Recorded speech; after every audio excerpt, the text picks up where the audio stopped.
दोस्तों,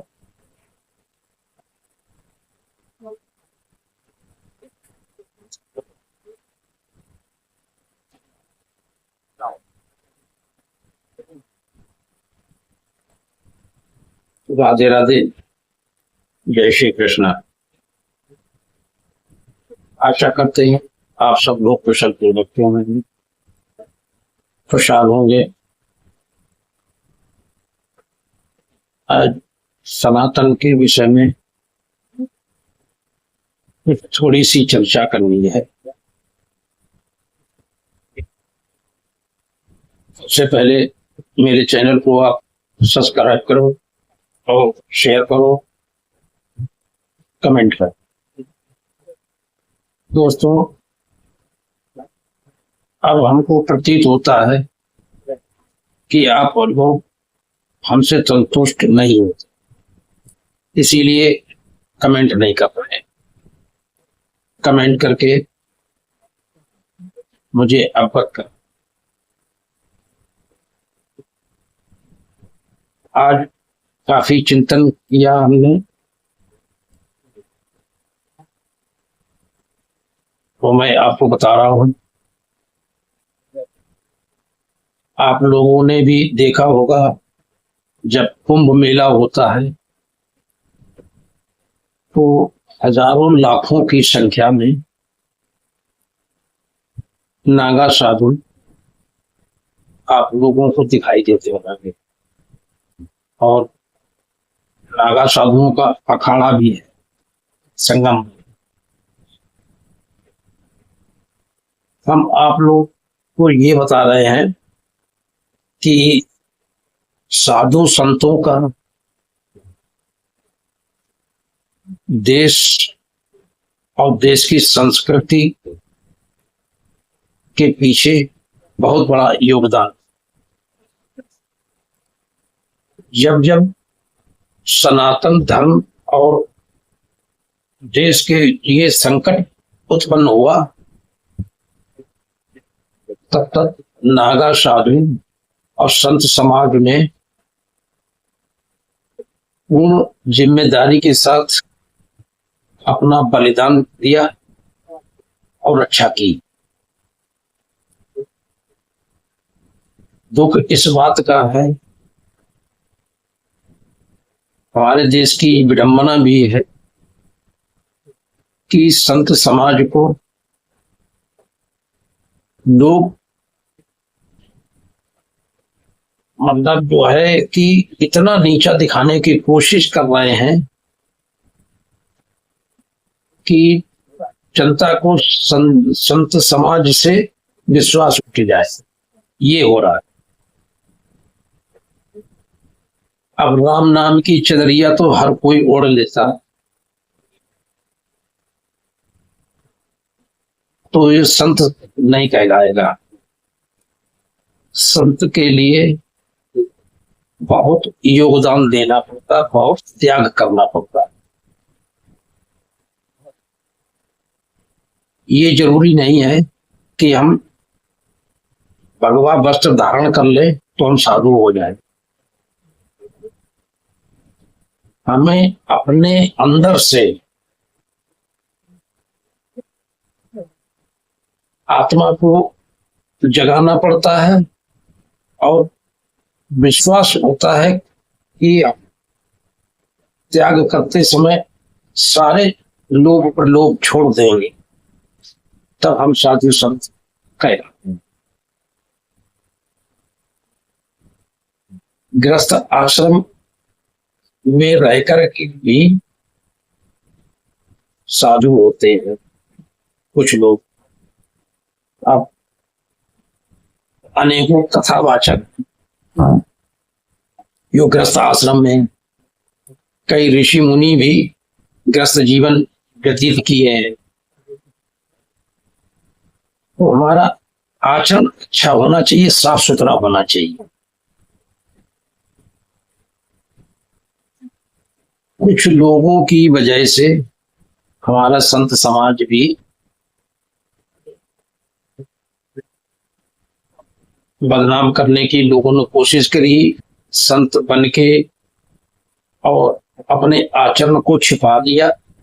गलत प्रवृत्ति के लोग थे। अब उन्होंने ऐसे कुछ को करते भी कर दिए हैं तो लोग कि ये कहते हैं कि साधु संत मंदिर के पुजारी, ये गलत था। अरे वो न पुजारी थे न साधु संत थे। वो लोग तो जो है अपने षड्यंत्र को उजागर करने के लिए कुछ देर के लिए छिप के साधु का वेश या पुजारी का वेश बना के रहे, विश्वास की लोगों को दिया और अपना काम करके चले। और बुरे हो गए संत समाज, बुरे हो गए पुजारी। लोगों ने उंगलियां उठाना चालू कर दी कि ये गलत है, वो गलत है, सब गलत है। सब गलत नहीं होते। हम अपने आप से देखें कि हम कितने सही हैं, तभी हम दूसरे को गलत या सही की उपमा दे सकते हैं। अब क्या कहें, जाकी रही भावना जैसी, प्रभु मूरत देखी तिल तैसी। वो कहावत चर्चात हो रही है कि जिस भावना से आए थे अपना काम किए चले गए। और लोगों को जब सांप निकल जाता है लकीर पीटने लगते हैं। तो लकीर पीटने से कुछ नहीं होता है।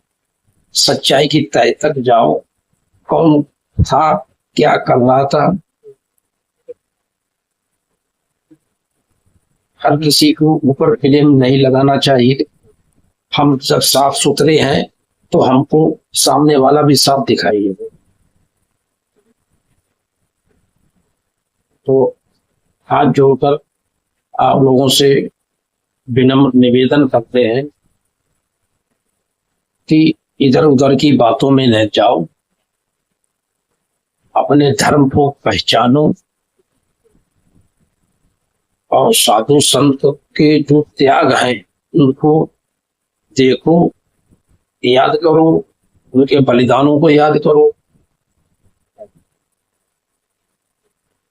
ऐसा नहीं है कि सभी गलत हो जाते हैं।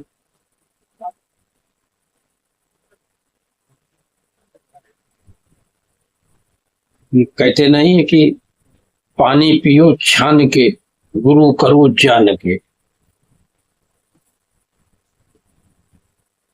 तो बुजुर्गों ने जो कहावतें बनाई हैं हम लोग मजाक बनाते हैं, लेकिन उन कहावतों में क्या अर्थ निकलता है उसको नहीं देखते हैं।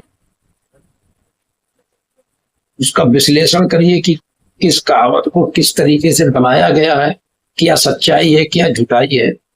उन सब चीजों को अमल करो।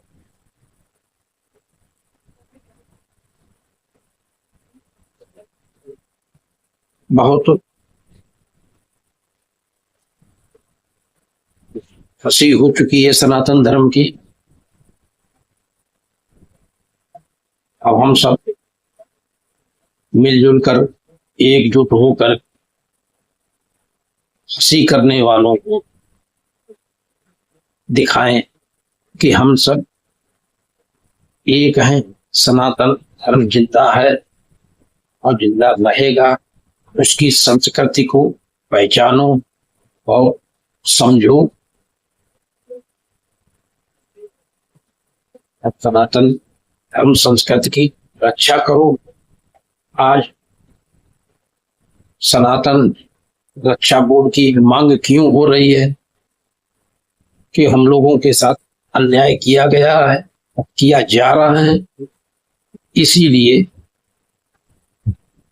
इस बोर्ड की मांग हो रही है। पवन कल्याण उप मुख्यमंत्री जो अभिनेता भी थे अब राजनेता भी हो गए।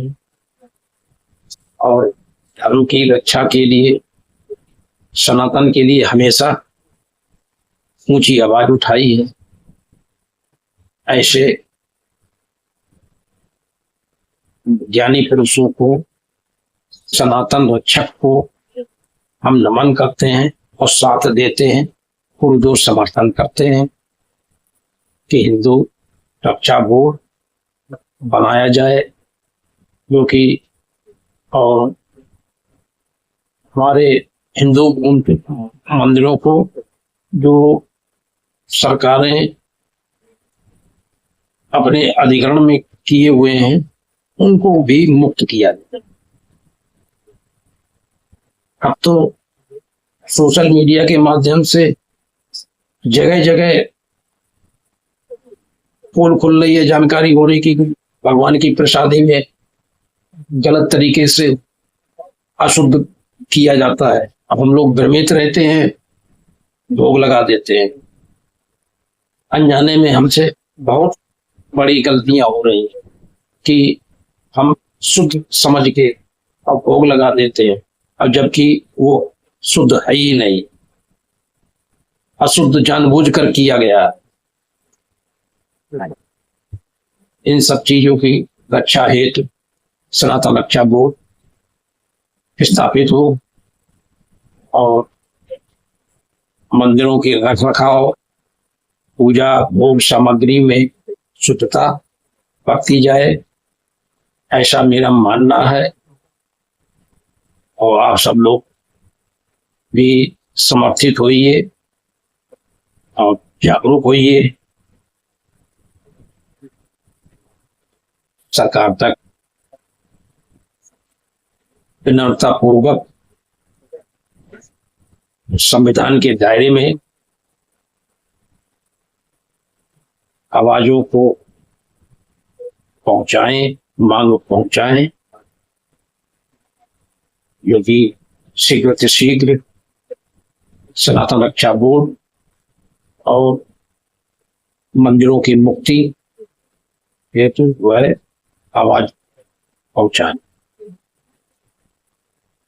अपनी पार्टी को काम देते हैं और अधिक से अधिक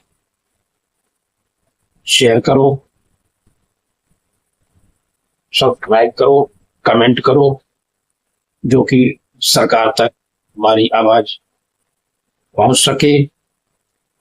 हम सब एक हैं। जय श्री राधे कृष्णा, जय श्री राधे कृष्ण।